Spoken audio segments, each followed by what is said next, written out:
Morning, Tubbers! We're on Tuesday the 16th of August. And we're on the way to Bristol. Going to Bristol. Drop some concrete off. So I should be going. I'm currently on the A46 heading towards Leicester. Then I shall head. I shall get onto the M1 for 1 mile. Get off. Get M69, M6, and then I should work my way over to the M42. I should be on the M42 for a short while before getting onto the M5 and straight shoot down to Bristol. It's 150 miles away from this part of Nottingham. It is 10:30. My ETA is 1 o'clock, but I know for a fact it'll be closer to 1:30. So that is the plan, Stan.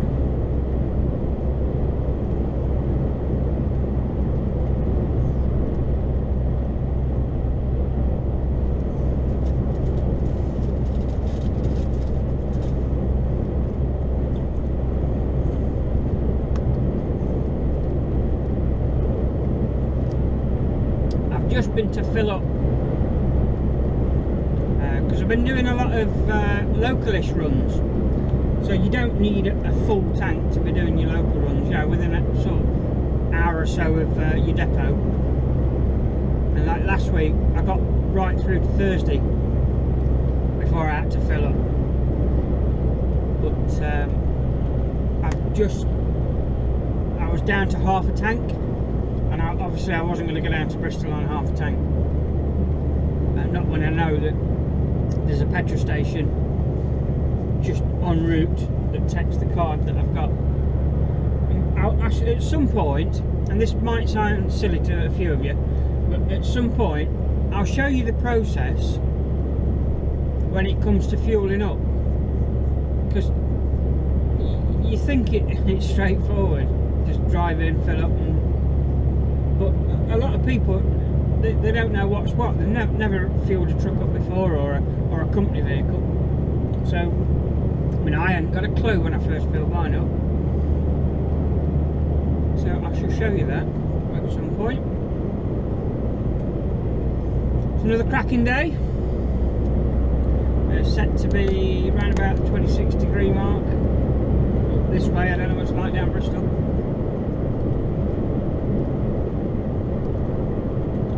I'd just like to mention the GB Olympic squad. How proud are we right now? Honestly, just amazing. This weekend, I was, as a few of you know, I was catching up on YouTube, whatnot, because I didn't have my camera. Hence I didn't have my micro SD card, so I caught up this weekend. In fact, I think I've got one trip to Leeds outstanding, which I don't know if I'm going to put that up. Sometimes I just look at them and I think, you know what, there's nothing new there, no, and I don't upload them, especially if they've gone out of date. But yeah, so whilst uploading, for those that don't do it, takes a long time. You're looking at uploading a 30-minute video in 1080p, which is pretty much as you know, the top of the quality bracket. There is 4K. You've got to have special equipment for 4K. You've got to be able to have special equipment to view 4K. So yeah, right now 1080p is the daddy, and it just takes quite a lot of time. So if you've got a 30-minute vlog to upload, after you've done all your editing and whatnot, the actual upload itself can take 4 hours comfortably. So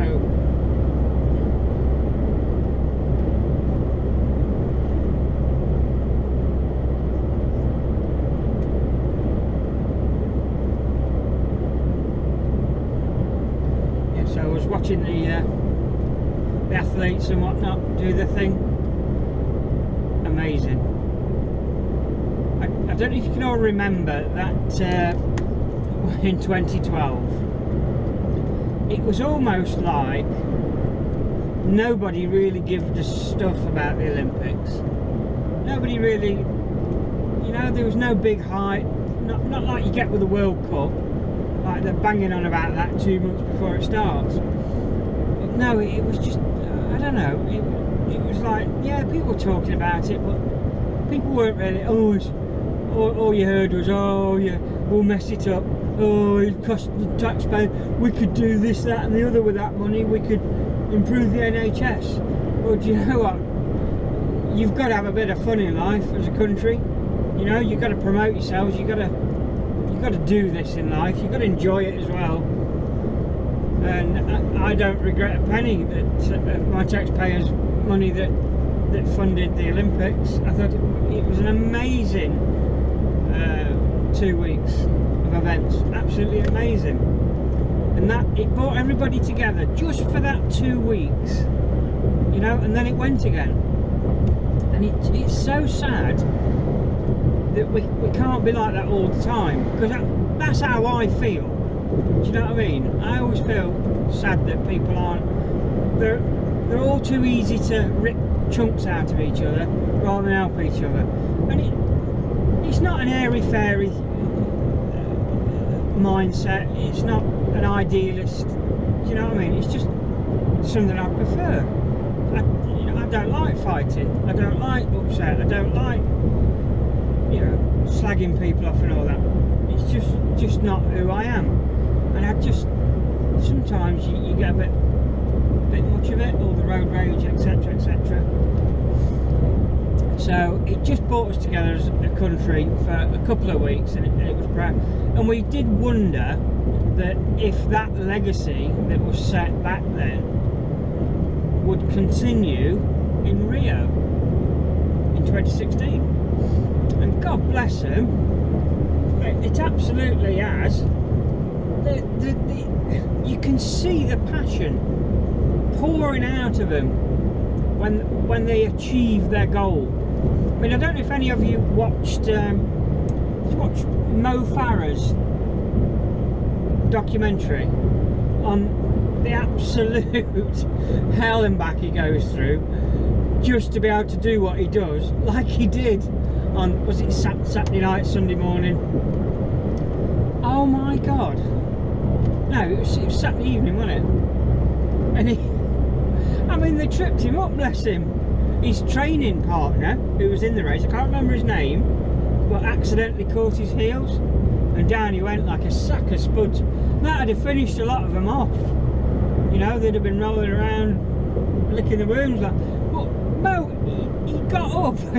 Bless him. If that man does not win Sports Personality of the Year this year, then there is something blinking wrong with the system, because he's an absolute legend, bless him.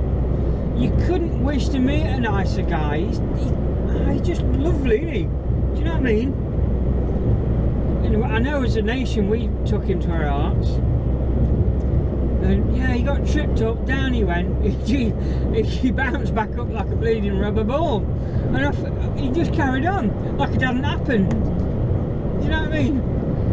And then he went on, because I watched it, my wife was at work so she wasn't able to watch it, and the next day the BBC do the Olympics rerun.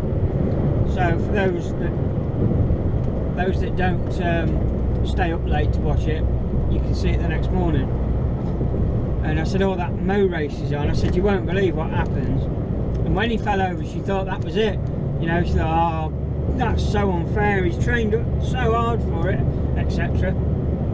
And I let her believe that was it, because he dropped back like he does, and then all of a sudden Mo was on the march.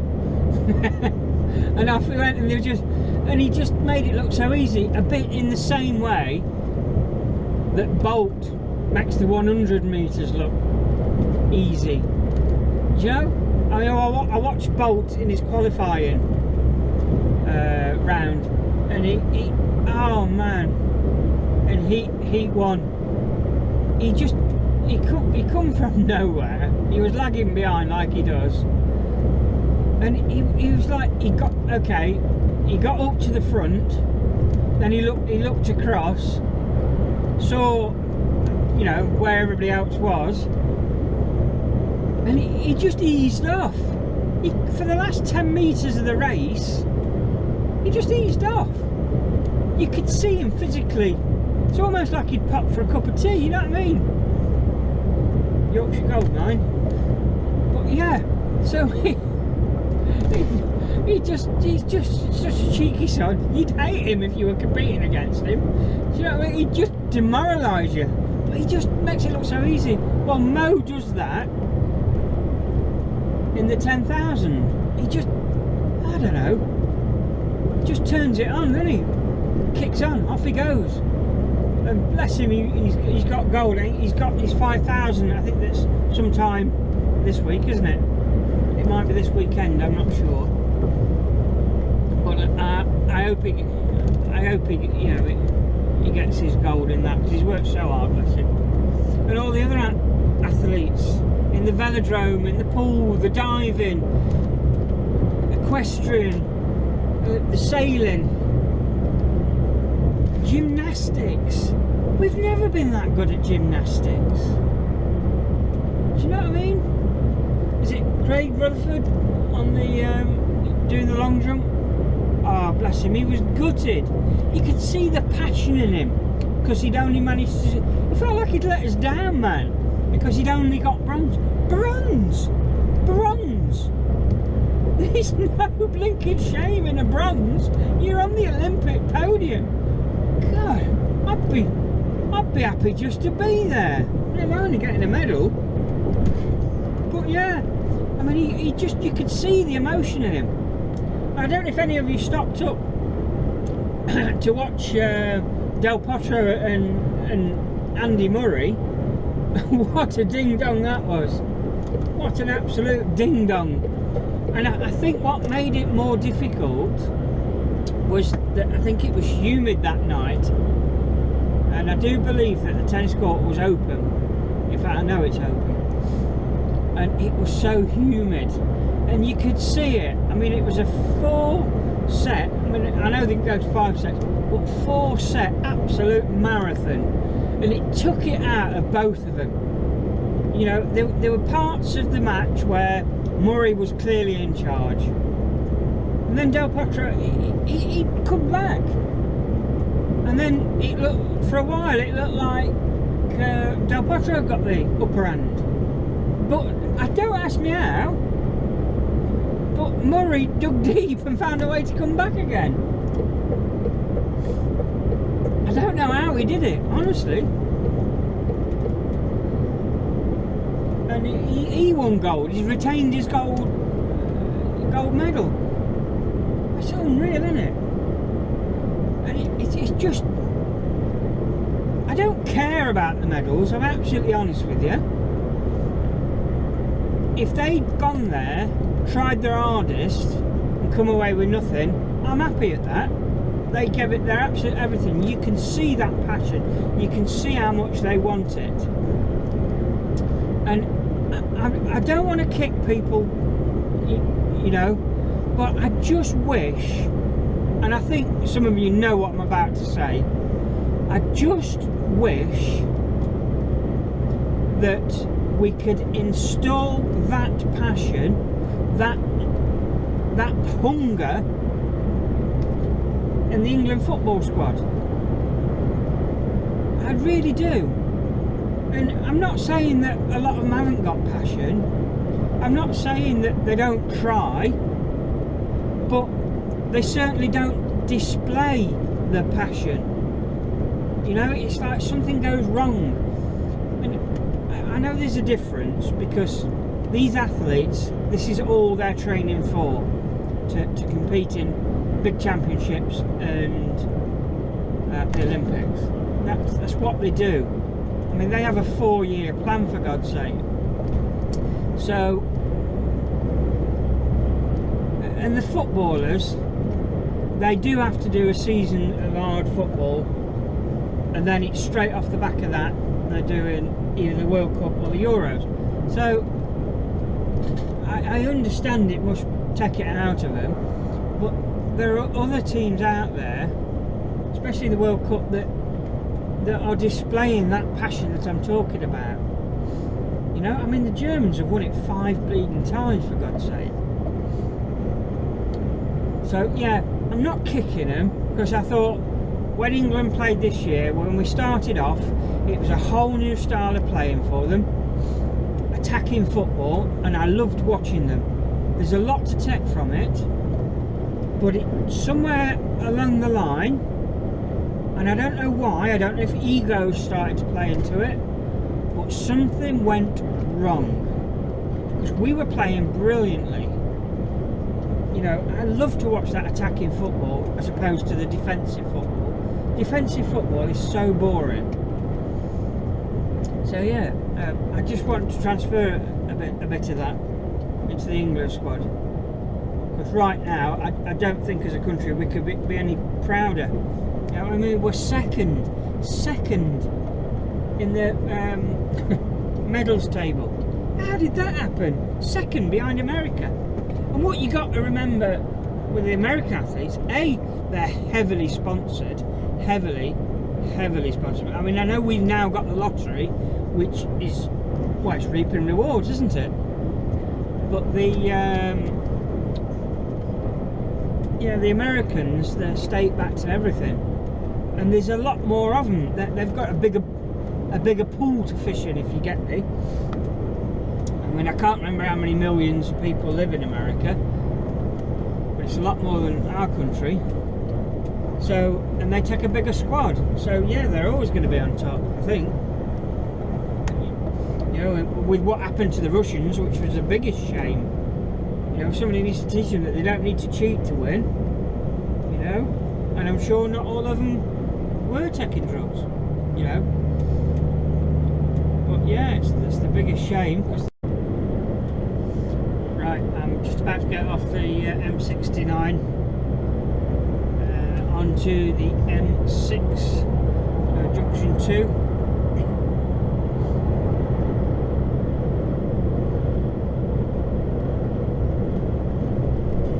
It's quite a funny setup, this junction, if I remember rightly. It splits off. Goes all the way around, something like that.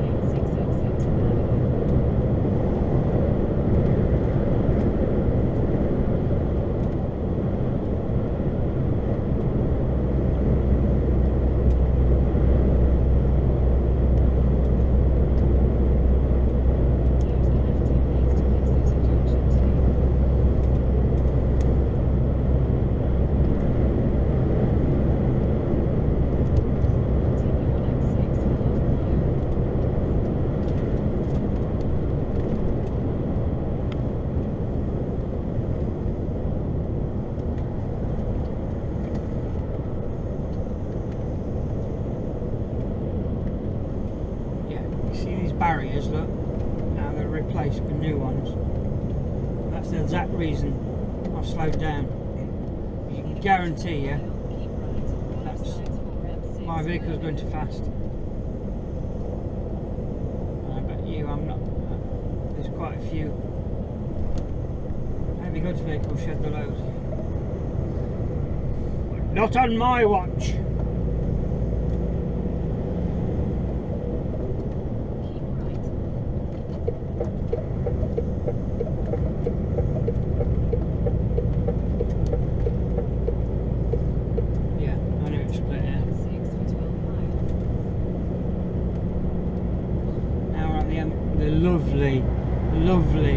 Lovely M6.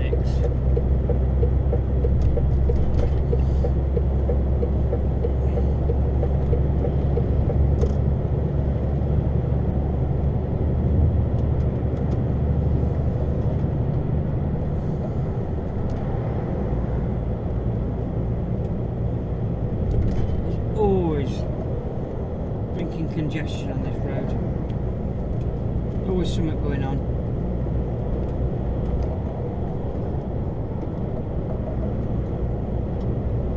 Right, turn you back on when I go to the 42.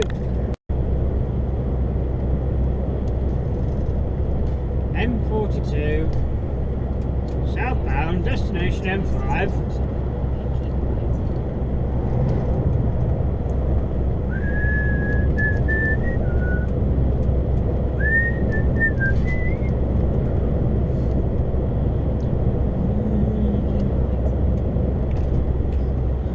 Then we get to Park. I know this route really well because I come this way to Cornwall from my house.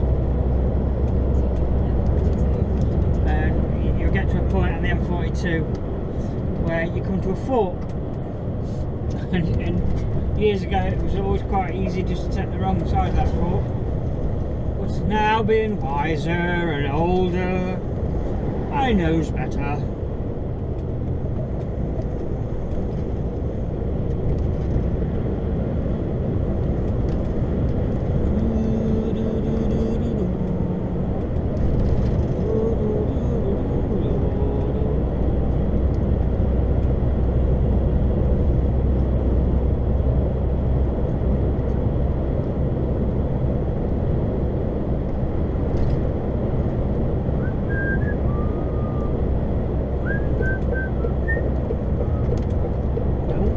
Around.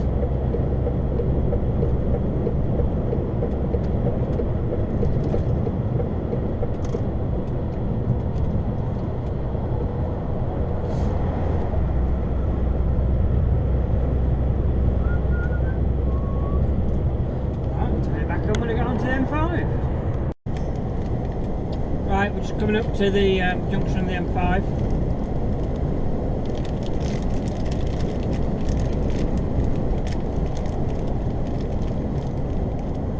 M5 northbound, M5 southbound.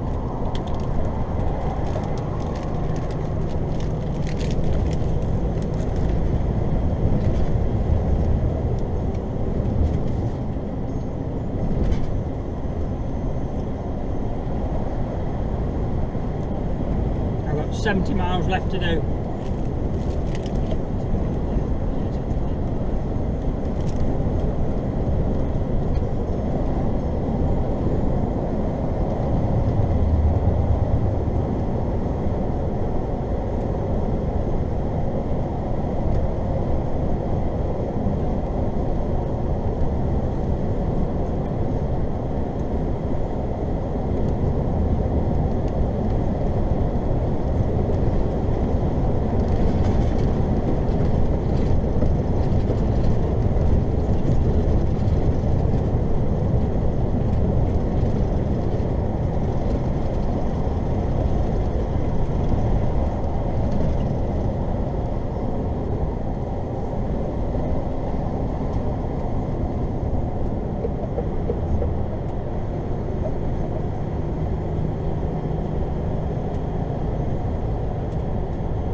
wish people would do the speed limit. The speed limit is set for us is 50 miles an hour. Yet the noggins in front of me are doing 40 miles an hour. Why don't we do 10 mile an hour less? Just, if they've deemed it safe to do 50, just do 50, please. Just lets the traffic flow.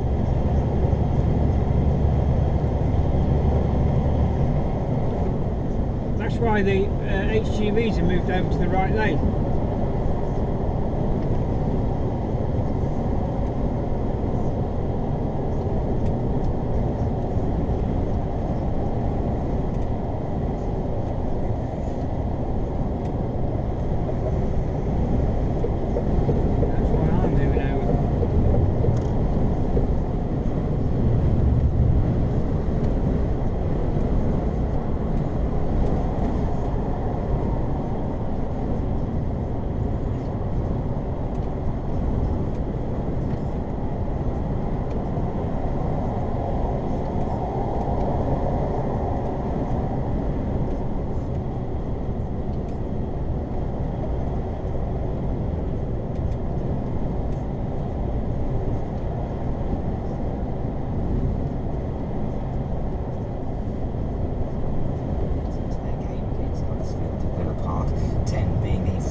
Okay, I'm on the M5 and Foxy is going to have a rant. Warning, Foxy Rant. I've just been listening to Radio 2, Jeremy Vine, and for some bizarre reason they've come up with an argument. Is it wrong that our Olympic squad is so heavily state funded now? Yeah? The taxpayer is funding our medals. They're saying we're buying our medals, right? And so far we've had a muppet on there saying that, oh no, it's all wrong, swimming pools are closing, da da da, they're only funding elite sports, and they're only funding the cream of the crop, and if they don't make it, then they cut the funding. Well, yeah, that's the way elite sport works. To get to the top, you've got to be the best, right? They're not going to waste money. They're not going to waste taxpayers' money. That's just the way it is, as harsh as it sounds. And we've had people phoning up saying, I'm disabled and I want them, I'd sooner have the money spent on new hospitals, and they've cut the funding for social care and rah-de. Do you know what? Do one. A lot of you just go and bloody do one. And like I said earlier, when we spoke about the success of the GB team, it's the passion that's coming through them. You can see how much they want it. You can't buy that with money. You can't buy that with money. We're hearing stories of Adam Peaty. The only reason he got into swimming because he was scared of the blinking water. His best friend's mum chucked him in the swimming pool one day, and he thought, well, actually it's not so bad, and that's where his love of it grew from. It was saying, oh well, we become like East Germans or the Chinese back when, you know, where they dominate, where they're taking 4-year-old children off the street and turning them into athletes, robbing them of the childhood. That's not what we're doing. That's not what we're doing. These kids are wanting to participate in these sports. They're not being dragged into it. Christ almighty, we've heard stories of the equestrian rider, we've heard stories of the bike riders. I can't remember her name now, but the only reason she got into riding is because her mum was overweight and she needed to take on exercise, so she bought a bike. She got into riding that way and she fell in love with it. My son come up to me the other day, and I tell you what it was on the back of. all this Olympics and watching Eddie the Eagle Edwards, the film again. We've just bought it on DVD. He said, Dad, I want to be a diver in the Olympics. I said, mate, if you want to be a diver in the Olympics, you be a diver in the Olympics. You go for it. He's inspiring a generation to achieve. What is wrong with that? And I hate this argument, absolutely detest this argument. I could slap these people that ring up and say, oh, well, they're cutting social care, don't you know? We could have bought 3 new hospitals for that money. Does that honestly... is that all they want out of life? Eh? Oh, as a nation, are we not supposed to be injecting into money into having fun? Are we not supposed to be injecting money into things that enrich our lives in different ways?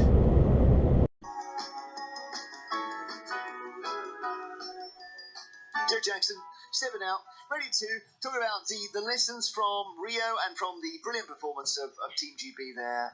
I hope we're not going on about it too much, but it's one of these things where all the team here have watched their own particular sports that they love. My last mention was the women's hockey. I think I'm going to follow the women's hockey team around the world. And just thinking now, is there something more here for the UK, something that maybe gives us a bit of confidence in the next 10 years? Paul Foxy and Grandson, what do you think it says about the UK? As your researcher said, that I did vote to remain. Yep. But I think we can stand on our own 2 feet. Do you know what I mean? We don't need others. But I might add, Jeremy, that I feel this past fortnight has been wonderful because we were together with Scotland, with Wales, Northern Ireland. It was a team effort. Well, that's another interesting thing, whether this is a message that the Scots should not go for independence as well. That's a secondary thing, yeah. Absolutely. We're better together as a country. The Scottish are friends, in my opinion. And my message to them is, please don't leave us. Stay with us. But I think we've been through 2 world wars. We've been through multiple recessions. We can stand on our own 2 feet. We have, I think, heart in a lot of ways, and we bounce back from almost anything. You like the old saying, you can't hold a good man down. So, yeah, I'm very proud of my country at the moment, Jeremy. Yeah, me too. Thanks, Paul, so much. Have a great day. Thanks.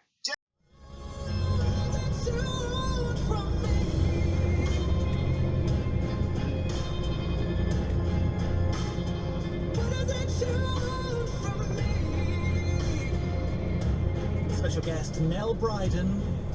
That's her new song, What Is It You Want? And she's on with Nell's Angels at 10 tonight. Wednesday's guest here, Michael Kiwanuka, who's another very talented artist. So he's got a new record coming. We'll talk with him Wednesday after 6. There is so much to BBC Radio 2. Well, we are here to serve. You might listen because we've got soul. Or go crazy for country. And Radio 2 can take you from fine art to...